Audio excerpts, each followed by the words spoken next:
brisk morning, high 30s when I left the truck. I imagine it'll only get colder as we go up. I'm not sure what the elevation is here, but I know elevation at the top is close to 8,000 feet, so. And according to the weather, they said the snow line was between 4,500 and 5,000 feet, so we'll see what happens. I also put on the Bighorns just in case, because those Tusk Terrabites are notoriously horrible in the friggin' snow. And being a solo trip, I kind of had a discussion with a couple buddies on a thread on Facebook not too long ago about, you know, the risks versus reward of going solo. And my thought is I mean, if you're confident with your machine, you're able to do easy fixes or troubleshoot to where you know what could be wrong and get it to be able to limp out, more power to you, because it lets you get out and explore without being hamstringed of, oh, well, my buddy can't go, or I can't go, or he has to work, I have to work, etc.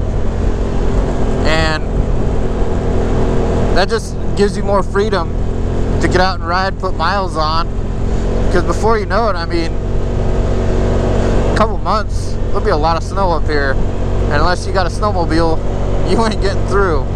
Well, maybe not on this. I mean, there's some people that live around here, have ranches, so it might be somewhat clear, but a lot of the trails are snowmobile groomed, so you're not even allowed to be on them.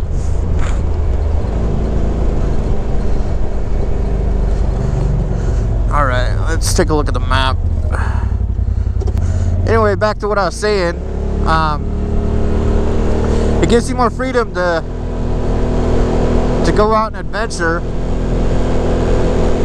especially with my days off. I have Monday and Tuesday off, and heck, nobody has those days off, but I work shift work, so it kind of is what it is until I get a better seniority, which is going to take years. I'm not going to have weekends off. And I also explained, along with, you know, being confident with your machine, bring tools you know that you can fix small things with. Or, I wouldn't say bring survival gear, but bring enough to where if you have to stay out overnight or you have to hike up to get a cell signal, that you can do it. And a third point is tell someone where you're going. Before I left the house, I'd already told Jessica where I was going, but I texted her. I'm off Highway 71 off Side Trick Road outside of Cambridge on the east side of the highway. And I know this is a broad area, but had I not told her where I was going, shoot, you'd be looking all over the state of Idaho.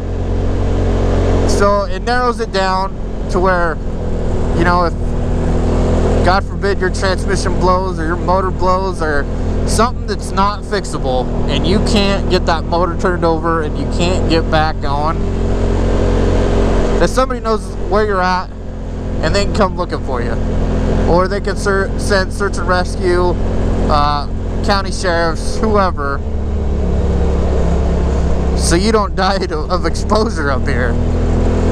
And another thing I want to hint on is, I mean, anytime you go out in the woods, I carry a pistol, I've got matches, I got a flint and tinder, I have a way to make fire, and I dress accordingly. I mean, it's comfortable out right now. I don't think it's too cold, but I've got layers and layers and layers on that if I'm stuck, you know, it might still get down to 30, 20 degrees. Holy crap, that looks awesome.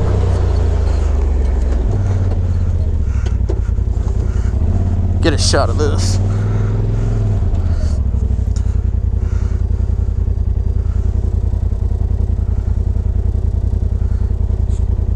And the mountain you're looking up over there, that's out of Mans Creek. I believe the peak up there is Sturgill Peak. I've done a few rides up there last year.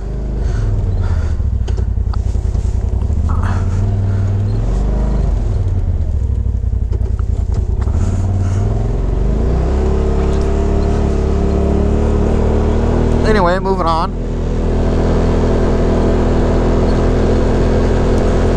So, just come prepared, have common sense, and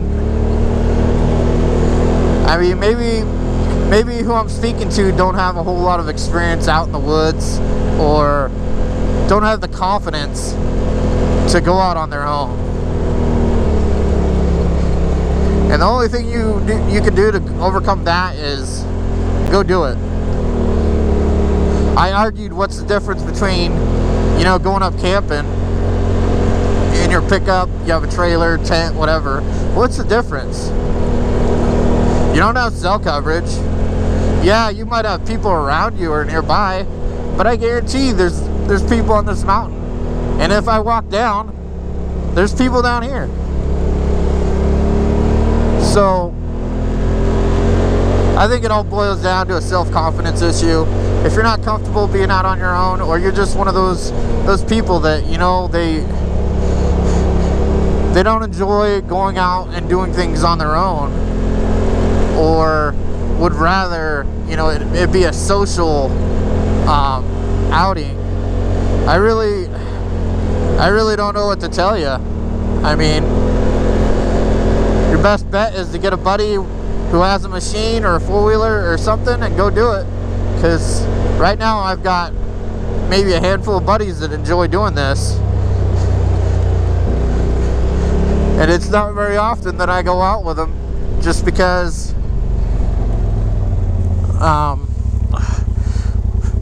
the days off don't work or whatnot.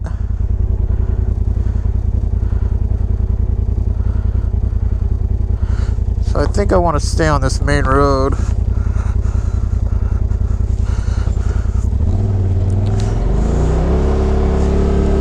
think that's the one that dies out. But if you can overcome that fear and get outdoors, get away from all the screens, get away from the politics and the everyday shuffle, it's a great experience. It's a good stress reliever, and it's a great hobby, at least as far as I'm concerned. You don't feel too much freer being on a mountain road that really has no rules. I mean, you can go as fast and as slow as you want. Besides staying on the trails, I mean, what other rule is there?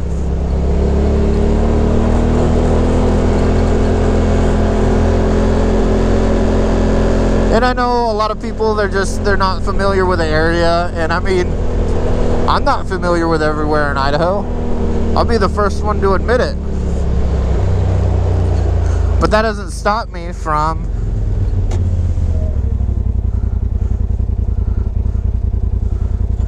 I want to go this way. That doesn't stop me from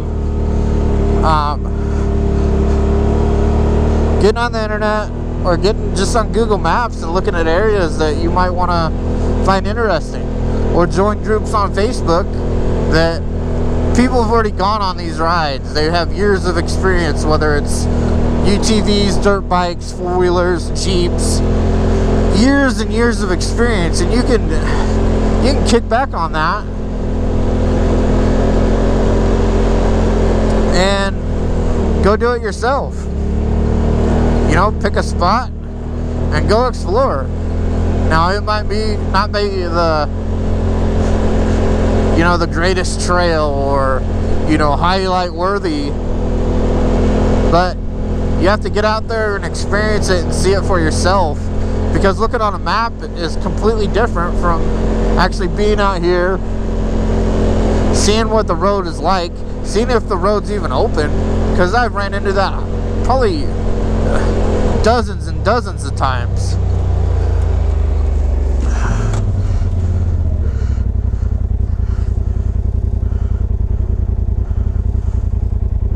Okay, I want to keep going straight. And a buddy at work did say that all these locked gates, if you go down the road off Highway 71, go down it, there's a Forest Service station down there, or a ranger station, and they have 5 keys to all these gates. So they are open for access, but you have to go down and get the key from them. And I don't know what times they're there, blah blah blah blah. I'm sure you can look that up on Google, but just because there's a gate on something doesn't mean it's not open. Which is, I'm not really sure why they do that, but who knows? Maybe ask them if you call them. But as far as I know, the area we're going to, I'm hoping there's not a gate up here, but there very well could be. And I know I've ranted and ranted and ranted, probably on the last 5 or 6 videos of, you know, areas being closed off and, you know, limiting access and why the Forest Service are closing all these roads. And it's because I feel really strongly about it, and it's one of the main things. I mean, if this is what you like to do, and they keep telling you, well, you can't go here, you can't go here, I mean, it sucks.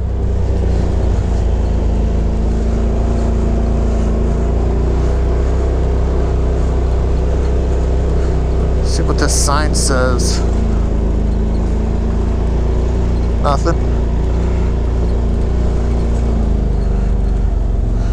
Well, let's try to find out where we're going.